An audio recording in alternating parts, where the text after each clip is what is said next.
বর্তমান সময়ের রাজ্য প্রশাসনে বিভিন্নভাবেই শস্যের মধ্যে ভূত দারুণভাবে কাজ করে চলেছে। কোথাও বা পুলিশকে ম্যানেজ করে নেশা সাম্রাজ্য চলছে, কোথাও বা মহকুমা শাসক সহ মহকুমা প্রশাসনকে ম্যানেজ করে গ্যাস এজেন্সির অবৈধ কাজকর্ম দিনের পর দিন চলছে। তবে চুপ আক্ষরিক অর্থেই প্রশাসনই। ঘটনা হচ্ছে কল্যাণপুরে গ্রামীণ গ্যাস বিতরণ কেন্দ্র নিয়ে।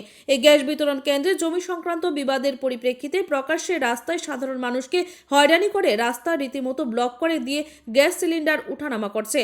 কিন্তু সবকিছু জেনেও প্রশাসন কোনো ভূমিকা গ্রহণ করে না। সবচেয়ে অবাক করার বিষয় হচ্ছে যেভাবে উৎস পরিবাহী বিদ্যুতের লাইনের নিচে গ্যাস উঠানামা করছে, সেই জায়গায় যে কোনো সময় বিপদ ঘটতে পারে এই বক্তব্য খুদ পুলিশ অফিসার থেকে শুরু করে অগ্নি নির্বাপক দপ্তরের কর্মীদের। তারপরেও প্রশাসন কোনো ভূমিকা গ্রহণ করে না। প্রায় প্রকাশ্যে কল্যাণপুরের একটা অংশের সাধারণ মানুষ দাবি করে সংশ্লিষ্ট গ্যাস বিতরণ কেন্দ্র বা গ্যাস এজেন্সির সাথে যারা যুক্ত তারা কোনো না কোনোভাবে মহকুমা প্রশাসনের শীর্ষ ব্যক্তি থেকে শুরু করে বিভিন্ন ব্যক্তিদের পকেট গরম করে দিনের পর দিন এই অবৈধ কাজ করে চলেছে।